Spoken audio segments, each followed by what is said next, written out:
What's going on, guys? Welcome back to another video. So today we're talking about all things One Piece and just the insane growth it's had recently over the last few months, why that might be and where it might end. You know, at the end of the day, it just feels like it's constantly growing, prices are increasing, and it feels like, okay, surely it's going to stop now, and it just doesn't, and it keeps going higher and higher.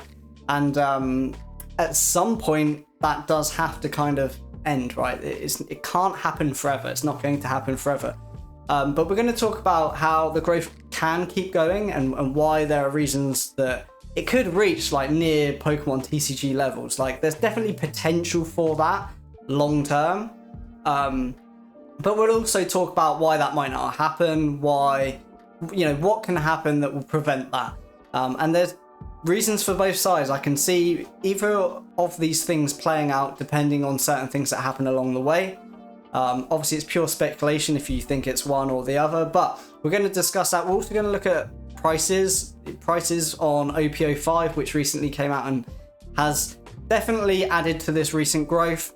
Some of the cards, and we're going to look at the manga cards from OP05 and some of the manga cards from the older sets and just see like what prices have been doing. Is there any consistency there between all of the manga cards, and just where, you know, look at where prices are and how insane that is. So first of all, we're going to talk about why and how it could potentially reach like Pokemon TCG levels. I mean, at the moment, a lot of TCGs aren't doing as well as they were a year ago.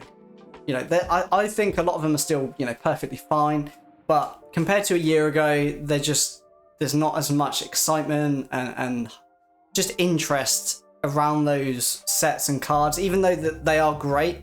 I'm talking specifically about Pokemon here. I think some of the Pokemon sets that have been coming out and the cards that have been coming out are fantastic. But the prices for sealed, the prices for raws, like, it's just not there. And I think a lot of that's to do with the economy and just people dropping off post-boom from like the 2020. I know that's still quite some time ago now, but it does just feel like now that things are just coming down and people that are interested in making money can't just quickly do that. There's a lot of drop-off there. And One Piece seems to be the anomaly TCG where it's not struggling in terms of prices. It's consistently growing week after week, month after month at the moment.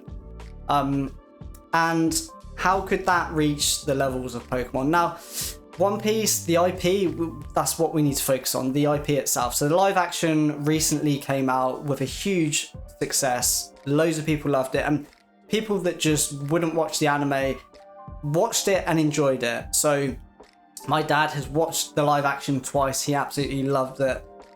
He's so excited that the fact that there's another season coming, and obviously with the anime, there's tons of content there for them to make if they continue making live action seasons. So the live action has definitely added a lot for the IP in terms of it becoming more of a household name. For example, me and Pokémon King, who went to MCM Comic-Con a couple of months ago, we had some One Piece packs to open on the train back. There were some middle-aged guys, like, been to a football match, were drunk, drinking on the train, being very loud, just, yeah, typical sort of football fan, British person who goes to the pub and just lives for football and drinking on the weekends. They were on the train, they saw us. I think one of them walked past and we were opening some of it, and we had a box. I think we had a booster box, and they spotted it and they were like, "Oh, what's that? Like One Piece card?" Like, I think that shows you like this, because of that live action, it's just so much more recognizable for people, like the general population. Whereas before that, it's, you know, anime specific. I know it's like such a long running anime and such a popular anime that a lot of people will still know it, but I feel like the like an older generation like that, prior to the live action, they wouldn't know what One Piece is. Whereas now it's just becoming much more normal to know that IP, same as Pokemon. You know, it came out in the 90s, aimed at kids, and those kids are now grown up, and we know, you know, everyone kind of knows that IP name, right? And One Piece is getting to that level in terms of just awareness and people knowing it. And with each live action season that gets released, potentially that only attracts more people. If you think about Stranger Things, like the first season came out, everyone was talking about it, but there were still people that got into it when season 2 came out, season 3, because each time a new season comes out, people are then talking about it again, and it's all becomes sort of relevant again, and potentially attracts people that missed it that first time. So if One Piece keeps releasing successful live action shows on Netflix, and let's be honest, there's tons of content there for them to do that, that can potentially lead to more growth in the TCG long term.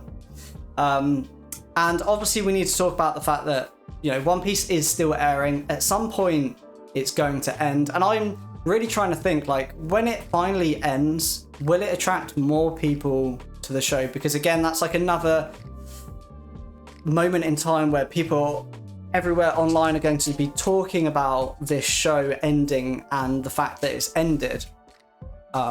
So potentially there's more awareness and just potential for people to come in and decide to watch the show, or maybe they decide to watch the live action, but it's just more of that, like, focus on the IP. Now, with something ending, and obviously we still don't know exactly when it's going to end, there's always rumors flying around, but that could lead to some drop off in the TCG, but also it could lead to some growth, because for those that want to continue enjoying that IP, the TCG could be a way into that, because they'll still be releasing sets and things like that. So I'm not sure if the show ending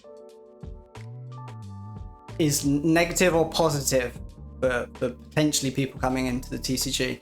So with that said, I think for those reasons, and the fact that they're remaking the anime episode 1, I think that's been confirmed. Like, the IP itself has got so much potential going forward, even though, the manga is, potentially ending at some point soon. I think they could still continue this for a long time. The TCG is just another aspect of continuing that. And, it still could be like 10 years before it ends anyway, so we could be talking about something that's not even relevant. So I think for those reasons, it could become so massive. It's got potentially a wider potential audience than when Pokemon first came out, right? So it could lead to the TCG just continuing to grow and reach that sort of Pokemon collector levels. Now, there are also reasons why that might not happen, so we obviously need to cover that. So this is a Bandai TCG. Some of their last TCGs were Digimon, Dragon Ball Super. Well, they still produce those TCGs, but they didn't go too well. They started off fairly popular and a lot of people enjoyed them, but the playability side of the TCG dropped off, and those card games have kind of declined. I'd say, potentially in the last 12 months, I think it was. They messed some of that up in terms of playability, and a lot of people just dropped playing those games. And that led to just prices going down and just people not being as interested in those TCGs. Now, they have been doing a great job so far with One Piece. This is the first TCG that I've actually learned to play, and I really enjoy playing it as well. And so far so good. Like, it's been great. I know a lot of people that both collect and play the TCG, so it's not like, it's weird. Obviously, like Pokemon, you have mainly collectors and players are a small part of the TCG. Obviously, the whole point of a TCG is generally to play the game, but Pokemon is that anomaly where it's like heavily collector based. Most other TCGs, it's the other way around. It's normally heavily player based. And One Piece seems to have this really nice balance where it seems like a lot of people do both. And you might have some collectors that don't play, but you're probably going to have some players that don't necessarily collect the same way as a collector would do. So it seems to have this amazing, perfect balance of collectors and players that just both love the game, compared to some other TCGs out there. And that just seems to be constantly growing as more people get involved and more people start seeing these cards and just deciding to open some and get involved in the TCG. It just seems to be, constant growth. It's just constant growth over these last few months. So Bandai could mess this up, and that could obviously cause a lot of players and potentially collectors to drop off the trading card game and maybe go elsewhere. So there is that could happen, and it just depends on how Bandai take this TCG and run with it. Now obviously the live action season 1 was very successful, but it doesn't mean that they're just going to absolutely smash the rest of the seasons that they're going to be releasing. Like, it could drop off. Like, we really don't know. This growth and for it to get to that level obviously depends on the live action continuing to be successful. So if that happens, and obviously with the anime episode 1 being remade, if they, maybe they plan to remake more than that, and condense it, perhaps, who knows. But if they do that remake as well and it doesn't go down too well, like, that could limit the potential growth of more people coming in. If it doesn't do great and it kind of drops off, I think the growth of this TCG does very much depend on the One Piece IP. Of course it does. It's literally a trading card game for the IP, so it really depends on how that IP goes over the next 2, 5, 10 years as to whether the TCG sticks around. But not only that, obviously it also depends on Bandai creating and running this TCG successfully in terms of collectors and in terms of players. Like, it has to cater for both, and even if one of them is affected, then obviously there's going to be a big drop off, and you affect both of them, and it's going to be a huge impact to the TCG prices and everything like that. So who knows what will happen. Like, it's pure speculation, but I think it's good to consider like how well this could go, but also what could happen that would cause it not to do so well, and to really think about the reasons as to why either of them could happen. Honestly, if you had to ask me now, I have no idea. Like, so much of that is down to chance, and just so many other people in companies making decisions that I've got no idea. I really have no idea which way it could go. There is a third way, and it obviously could just stay stagnant. Like, it could not have loads more growth. It could also not have a big drop off, but it has had a lot of recent growth. So let's get into that and obviously look at prices.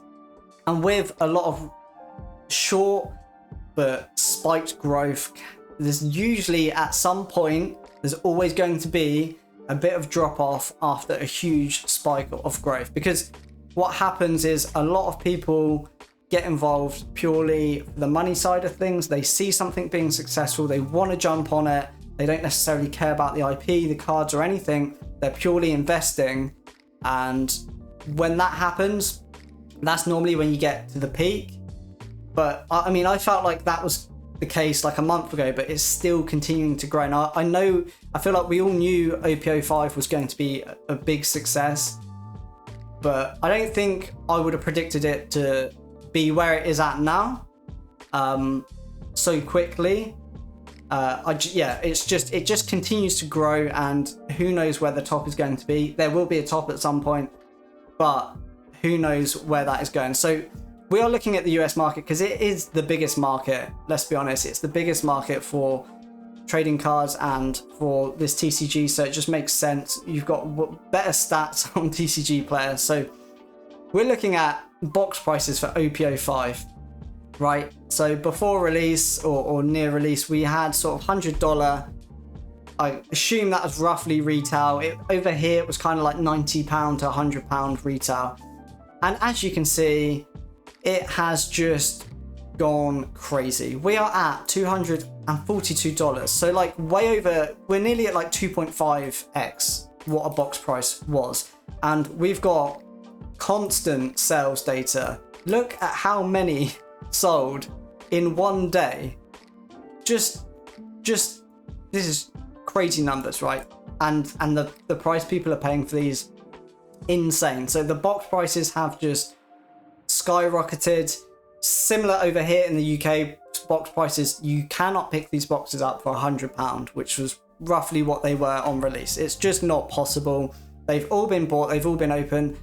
There will be some people out there that probably still have sealed cases and things like that, and you can buy sealed cases, but you will be paying this marked up premium And a lot of that is because this set was just super popular. Now, it is a set where we have our first manga Luffy card. So it is a big deal, but not only that, there was a Oda signed Luffy card in the set as well. So to celebrate the first anniversary of the TCG, it's been over 12 months now, so it was to celebrate that 12-month mark. They introduced that card into the set. So not only that, we had 3 manga cards, the first manga Luffy and a signed Oda Luffy. So I'm sure everyone who was already in One Piece knew how big this set was going to be. But with that said, let's look at the price of the manga Luffy. The cheapest listed $5,500. Insane. So when it came out, we're talking roughly $1,800. Trying to think, it was kind of similar over here. Prices were going all over the place as this came out. And I'm sure, as you are aware, in TCGs, typically prices spike on release week, right? Prices normally go up and are highest at the start of a set release. So to me, what this shows, that over the last month it's done this. This shows me that a lot of people have come in since OPO5 has released. A lot of people have finally made that decision to say, I want to come in, I want to either collect, invest, play, or multiple of them, and I want to get involved in this TCG, whether that's to buy things up, make money, collect it, or just play it. But because of this set, it's obviously people are posting about it, people are making content about it, or posting it on Instagram, things like that, and it's just spread even further than it had done before. And I think the fact it's climbed like this over the last month, although that is a crazy kind of spike over just one day, so potentially that 2,800. I don't know. Let's look at actual latest sales.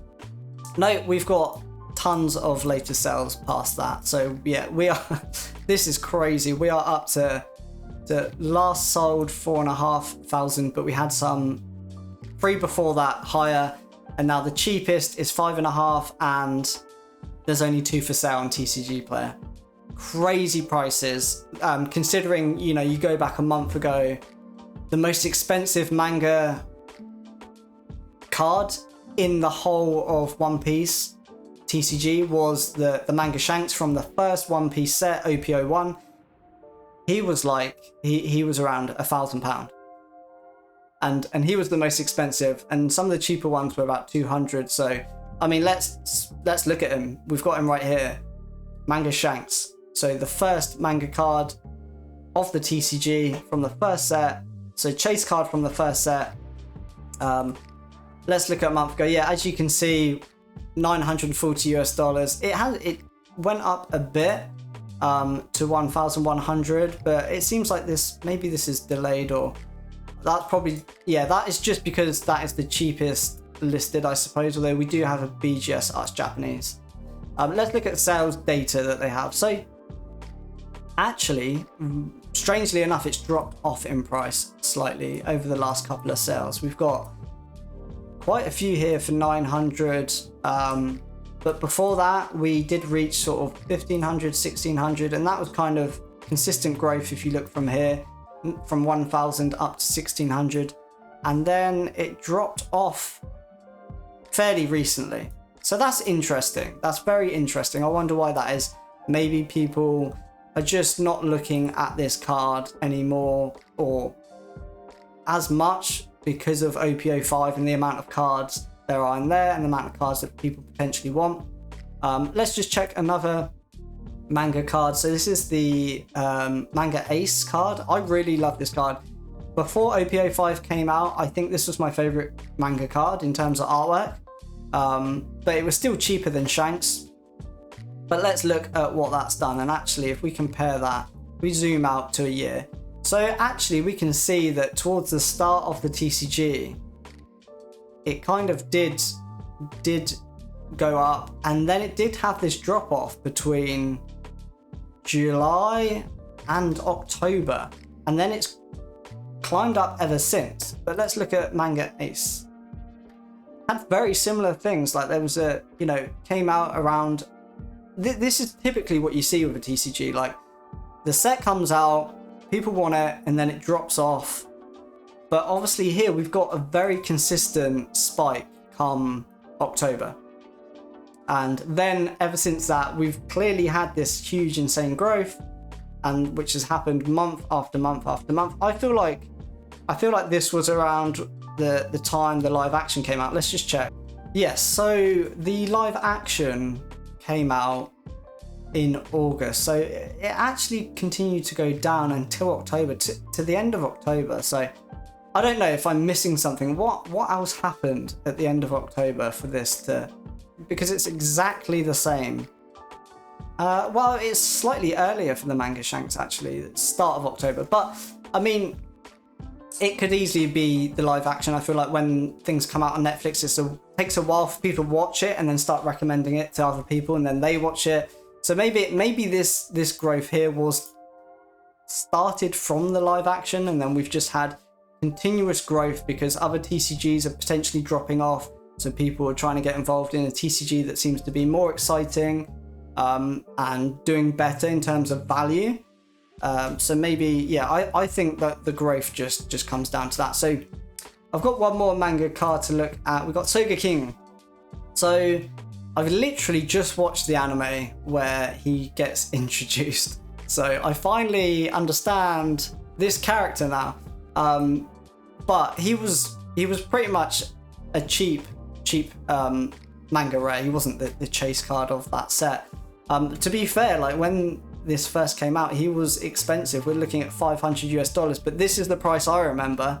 I remember him at $200. But again, from October, we've had that constant growth, and he is now back up. Cheapest listed available, $637. So yeah, it seems like they all have this consistent growth since then. Where will the top be? Like, we just don't know. It could continue for another month. It could continue for another 12 months. But at some point there's going to be a top. There will be a bit of a drop off, and then the people remain are usually the ones that are just genuinely interested in collecting and playing this game. And when prices start to dip, that's usually when investors potentially drop off, or people that came in like trying to make quick money. That's normally when they drop off, and it balances back out. But personally, I think there's a lot of potential for the One Piece TCG long term, as long as the live action continues with a great success. And if they start remaking the anime, and it's not just episode 1, but they actually start to remake the whole thing, potentially condense it down. Now, I don't know if that's the plans or anything like that, but if they decide to do something like that, which will help continue the IP, even past when it's ended, I think things like that are definitely going to contribute towards the TCG being hugely successful over time. Now, obviously, Bandai could ruin that at any point in time, so we do have to bear that in mind. But yeah, I hope you enjoyed the video. If you're not subscribed, please hit subscribe. Thanks for watching, hit like, and thanks very much, guys. I'll see you in the next video.